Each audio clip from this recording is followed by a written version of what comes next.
Hi friends, मैं रेशु ड्रोलिया और आपका मिन्स रेसिपीज चैनल में स्वागत है। कश्मीर की वैकेशन के बाद ये मेरी पहली रेसिपी है। मुझे बहुत कम समय मिला है इसे बनाने के लिए। अगर इसमें कुछ गलतियां हो तो प्लीज़ आप नज़रअंदाज करिएगा। आज की हमारी रेसिपी है oil free aloo bread pakora. Generally पकौड़े ऑयल में डीप फ्राई करके बनाए जाते हैं, लेकिन आज मैंने बहुत ही कम ऑयल से इसे बनाया है।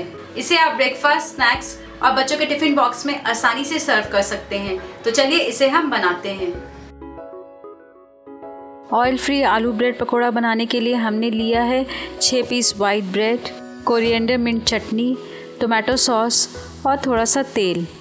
और पोटैटो स्टफिंग बनाने के लिए हमने लिया है 5 से 6 पीस मीडियम साइज़ के उबले हुए आलू, आधा चम्मच कसा हुआ अदरक, 1/4 चम्मच आमचूर पाउडर, 1/4 चम्मच गरम मसाला, 1/4 चम्मच लाल मिर्च पाउडर, नमक स्वाद अनुसार, 1 से 2 पीस कटी हुई हरी मिर्चा और कटे हुए धनिया की पत्ती। और बेसन का घोल बनाने के लिए हमने लिया है 1 कप बेसन, 1/4 चम्मच अजवाइन, 1/4 चम्मच जीरा, 1/4 चम्मच आमचूर पाउडर, कटी हुई धनिया की पत्ती, 1/4 चम्मच लाल मिर्च पाउडर और नमक स्वाद अनुसार। तो चलिए अब हम आलू ब्रेड पकोड़ा बनाना स्टार्ट करते हैं। इसके लिए सबसे पहले हम एक गहरा बर्तन लेंगे और इसमें हम अब उबले हुए आलू डाल देते हैं। आलू को हम अच्छी तरीके से मैश कर लेते हैं जिससे कि इसमें कोई लम्प्स ना रहे।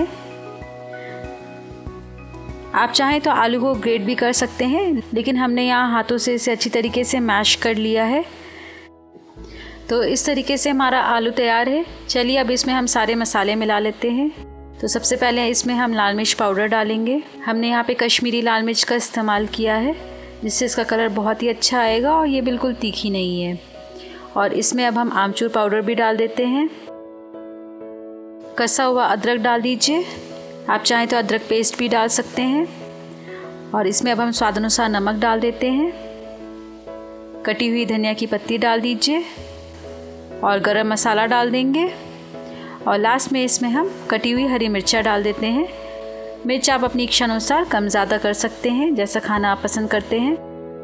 तो इस तरीके से हमने स्टफिंग के लिए सारे मसाले डाल दिए हैं। अब चलिए इसे हम मिक्स कर लेते हैं।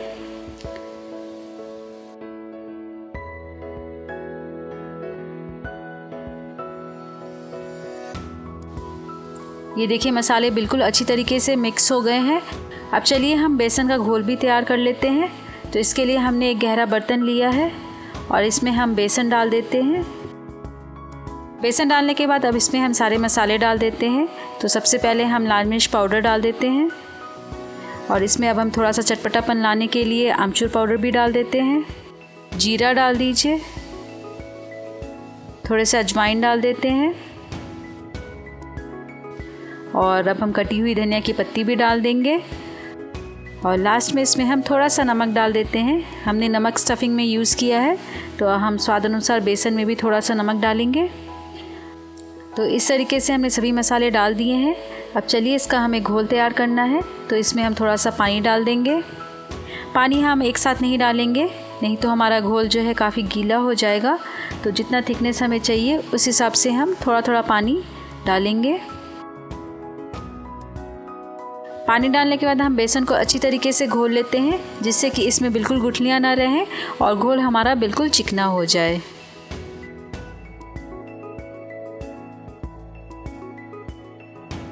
इस तरीके से हमने थोड़ा थोड़ा सा पानी डालकर एक घोल तैयार कर लिया है। आप देख रहे हैं इसकी कंसिस्टेंसी, ये बहुत ज़्यादा पतला भी नहीं है और बहुत गाढ़ा भी नहीं है। तो हमें बिल्कुल मीडियम थिक कंसिस्टेंसी इसी तरीके से चाहिए। तो ये हमारा घोल भी तैयार हो गया है। अब चलिए हम पकौड़े बनाने के लिए ब्रेड लेते हैं। हमने ब्रेड पकौड़े बनाने के लिए वाइट ब्रेड का इस्तेमाल किया है, आप चाहें तो ब्राउन ब्रेड का भी इस्तेमाल कर सकते हैं। तो इस तरीके से हमने एक ब्रेड लिया है और इसके ऊपर अब हम धनिया और पुदीना की चटनी लगा देते हैं। धनिया पुदीना की चटनी कैसे बनाएं, इसका वीडियो देखने के लिए आप ऊपर दिए गए लिंक पर क्लिक कर सकते हैं। आप चाहें तो अपने तरीके से कोई भी चटनी का इस्तेमाल कर सकते हैं। चटनी चटपटी होनी चाहिए। हमने यहाँ पे बिल्कुल चटपटी चटनी का इस्तेमाल किया है, इससे पकौड़े और भी खाने में स्वादिष्ट लगेंगे। तो इस तरीके से हमने एक ब्रेड पे चटनी लगा दिया है और अब हम दूसरी स्लाइस लेते हैं और इसके ऊपर हम टोमेटो सॉस लगा देंगे। यदि आप टोमेटो सॉस पसंद नहीं करते हैं तो आप चिली सॉस भी लगा सकते हैं। तो इस तरीके से हमने एक ब्रेड पे चटनी लगाई है और एक ब्रेड पे हमने टोमेटो सॉस लगाया है। अब चलिए हम एक स्लाइस पे आलू का स्टफिंग लगाते हैं। यदि आप आलू ज़्यादा पसंद करते हैं तो स्लाइस पे आप मोटा लेयर आलू का फैला सकते हैं। तो इस तरीके से हमने एक स्लाइस पे आलू के स्टफिंग को फैला दिया है। आलू का मिक्सचर फैलाने के बाद अब हम चटनी वाले ब्रेड को आलू के स्टफिंग के ऊपर रखते हैं।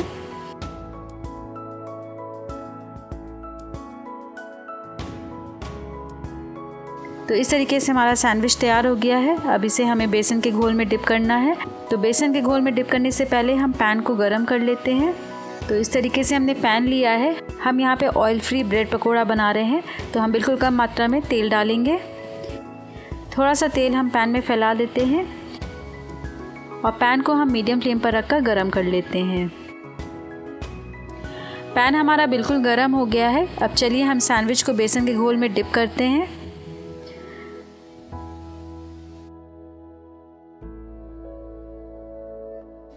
तो इस तरीके से हमने सैंडविच को बिल्कुल दोनों तरफ से अच्छी तरीके से डिप कर लिया है। और इस तरीके से डिप करने के बाद अब इसे हम पैन में डालते हैं और अब हम पकौड़े के ऊपरी पार्ट पे भी थोड़ा सा ऑयल डाल देते हैं। पकौड़े को पैन में डालने के बाद अब इसे हम नीचे की तरफ से अच्छी तरीके से सिकने देते हैं। लगभग 2 से 2.5 मिनट लगता है हमारा पकौड़ा नीचे की तरफ से सिकने में। इसे हम लो फ्लेम पर रखकर ही सेकेंगे तो ये काफ़ी क्रिस्पी बनेगा।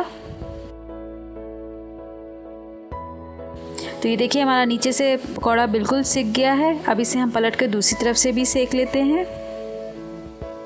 सेम यही तरीके से आप चाहें तो पकौड़े को डीप फ्राई भी कर सकते हैं, लेकिन हम ऑयल फ्री बना रहे हैं इसलिए हमने यहाँ पे इसे तवे पे सेका है। तो इस तरीके से हम दोनों तरफ से उलट पलट के पकौड़े को हम जब तक गोल्डन ब्राउन कलर का ना हो जाए और बिल्कुल क्रिस्प ना हो जाए तब तक हम सेकते रहेंगे। लगभग 6 से 7 मिनट में हमारा एक पकौड़ा रेडी हो जाता है। और ये देखिए हमारा पकौड़ा बिल्कुल सिकने वाला है। तो इस समय हम फ्लेम को मीडियम कर देते हैं और इसे हम दोनों तरफ से उलट पलट कर सेक लेंगे। ये देखिए हमारा आलू ब्रेड पकौड़ा बिल्कुल तैयार हो गया है। काफ़ी अच्छा कलर आया है इसका और ये बिल्कुल क्रिस्प दिख रहा है। तो चलिए इसे हम निकाल लेते हैं और इसे अब हम मन चाहे आकार में कट कर सकते हैं। तो हमने इसे बिल्कुल डायगोनली कट कर लिया है। तो इस तरीके से हमारा आलू ब्रेड पकौड़ा बिल्कुल सर्व करने के लिए तैयार है। इसे आप सॉस या कोई भी हरी चटनी के संग सर्व कर सकते हैं। ऐसी और भी रेसिपीज देखने के लिए आप मेरे चैनल को सब्सक्राइब कीजिए और फेसबुक पेज को लाइक कीजिए।